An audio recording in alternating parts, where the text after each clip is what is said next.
Soft pastels are one of the least practical mediums to play with outside, and yet I keep reaching for them. And the question is, why is that my go-to outside, even when I have other mediums? Thinking about that and reflecting on that while I create two different types of paintings. One's like a quick poppy study on some Canson Maytance, and the other one's a little bit more elaborate poppy flower study on the Canson Maytance velvet. So join me in the garden and join Liam too. I'm Heather Nelson, and lately I've been trying to get outside more often with my art. Please give the video a like and subscribe to the channel if you haven't already. It really helps me out. I pulled out the Canson Maytance that I had because it's not precious to me, and I find when I'm working outside it's really nice to work with something that I don't care as much about, because then I'm not going to get too worried about mucking it up. You're probably going to notice the white paint on my hands. That is actually from working on painting my house with new art studio that I'm working on. When I'm outside sketching, my focus these days is really on observation and the noticing of things. When I'm in the studio and I'm sketching from reference photos, the reference is static. It doesn't move, it doesn't change. When I'm outside, the light is going to change. The breeze is going to move the poppies slightly differently, so maybe you're going to get a little bit of a different angle all the time. Things are changing. Bugs are moving around. There's just other things to focus on. And so I'm trying to just kind of like stay present and just get into the noticing.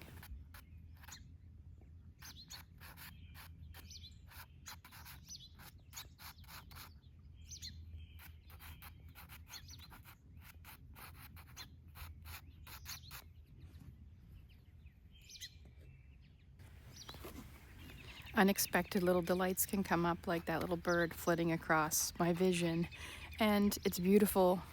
It can be distracting also, but it's beautiful. Soft pastel has this immediacy that I love. Like there's something textural about my fingers directly on the pigment. Like I'm handling the actual medium and stick that's going down, rather than say having like a paintbrush between my hand and the paper. There's just, something about being in nature, being able to observe what I'm seeing and then be able to kind of quickly have it be moving directly from my fingers to the paper. I don't know if that's coming across right, but that's something that I love about soft pastel.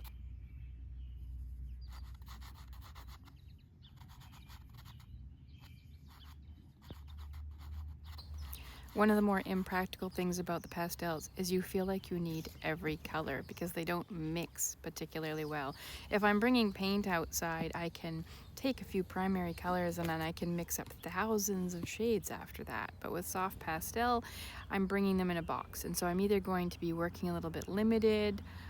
It's not that you can't mix. I mean, you can do some little glazes and things, but it's not the same. And the soft pastels tend to roll around in my box, and then they get one color onto another color.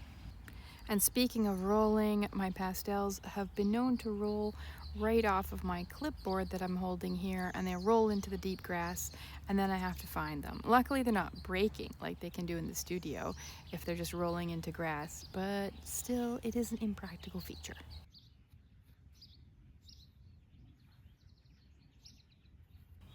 My hands also get quite dirty out here with the soft pastel, but you can always bring a wipe with you, or perhaps you're looking at the paint on my fingers from my house and thinking, maybe that's not a big concern of Heather's, and you would be right. I don't mind so much.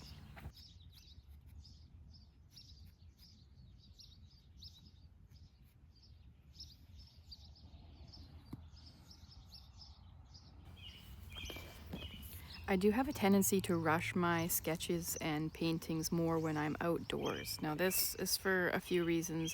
Sometimes it's because I'm just not quite as comfortable where I'm sitting, or maybe I'm getting eaten by bugs. But often it's because I'm worried something is going to spook my cat Liam, because he gets spooked really easily, and then I think my painting's going to get interrupted. And actually this whole session, it ended when it needed to, but we did leave due to the fact that he got spooked by some people talking.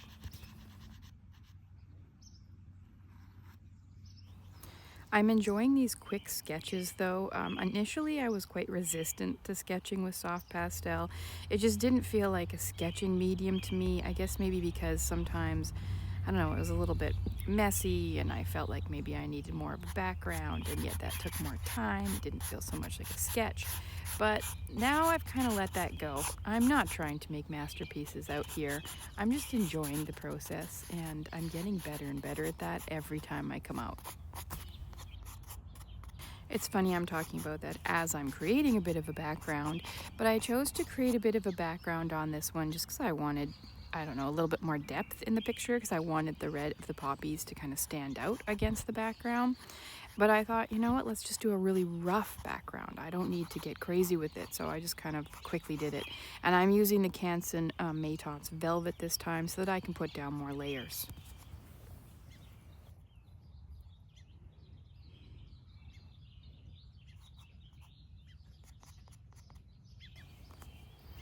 I love the immediacy of pastel. Like when you put it down, you get this vibrant color right away. That is something I really enjoy about soft pastel. And I know you can get color, of course, from all your other mediums, but look at this vibrant red. Look how like thick and lovely it goes down on the paper. That's just something that I adore. How I can kind of like, just pop it on quickly and it looks so strong and stunning. One of my focuses lately has been on the amount of pressure that I use with a soft pastel, like working on how light of a touch should I put on to get the pigment to go onto the paper. And of course, every pigment's different, like depending on what brand you're using, but also just on the individual pigments. It's like how soft a pastel is.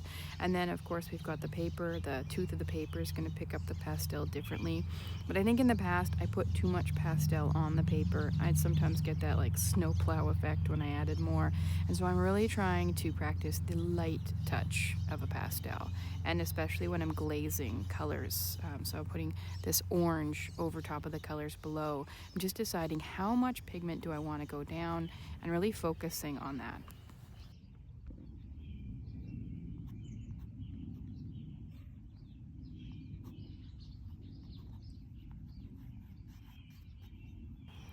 A challenge, of course, is picking just the right color, and the light is always changing when you're outside. And I was trying to get the light that was coming through these poppies. I was trying to pick the right shades, and sometimes I don't have it there in the box, and other times I can kind of make it appear with a little bit of light glazing. I will try a color, and then there are times that I'm like, no, I don't think that that was quite the color that I was looking for. I suppose that happens with every medium, but sometimes you can mix the color that you want to have. Whereas if it's not in my box, oh well, I didn't bring it today.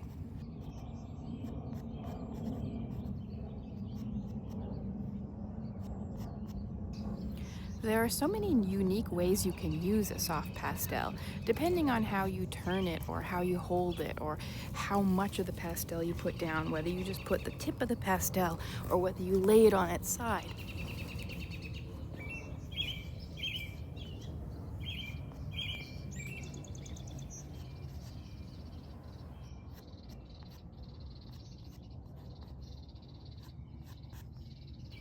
Each soft pastel has such a different feeling depending on how soft it is.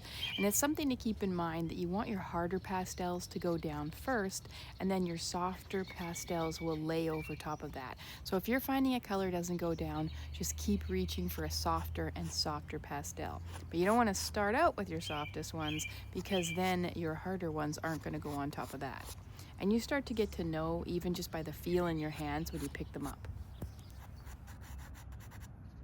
And this is something I love about soft pastel, how it's a slightly different experience depending on the brand or the pigment that you are picking up and putting in your hand and then laying down.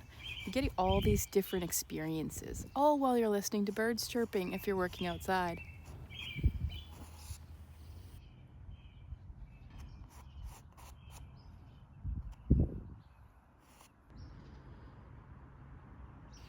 Something I've been leaning into lately is letting go of the need to make an amazing piece of art. I'm really going more for the experience these days, or like, say, like just a quick sketch to just get my hands on the paper and to get some practice in. When I'm outside, I'm really thinking more about the experience of being outside, of enjoying nature, of getting some color down on the page.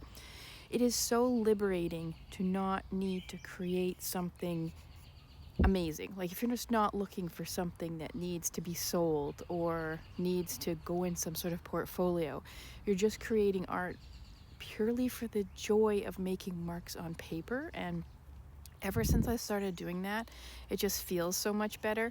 Now, when I'm starting to share it online on my social media, sometimes I'm more nervous about it because I think, well, that's not necessarily my best work, but it's my best feeling, if that makes sense.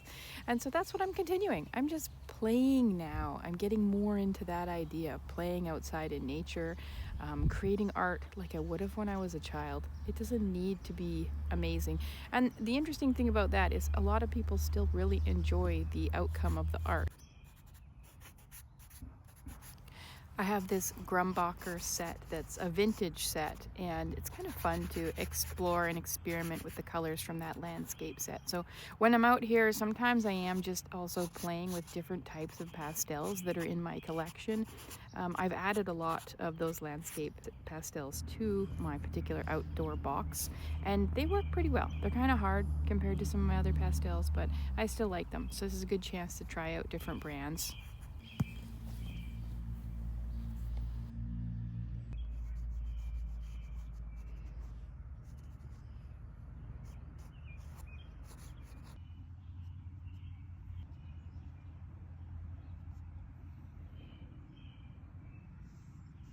I was trying to decide how much of what I could see I was going to add into this painting, because there's a lot of different types of little plants here. So I did add these little pink thingies, but I decided to keep them very painterly, so they're not very true to the actual plant. But with your artist license, you get to do that. You get to choose what goes into the painting and what you leave out. The hard part is just deciding what that's going to be.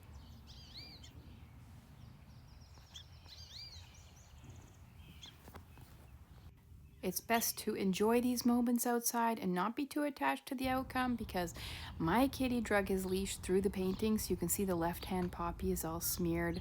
But it's okay. I don't mind. I wasn't trying to create something magical, but this is your message to put glassine on your artwork ASAP. All in all, it was a great day outside to be painting, and it's okay. It's soft pastel. I can fix it. It is very forgiving medium. I can just go right over top. Thank you for joining us in this YouTube video, and I hope you get outside and play with some art.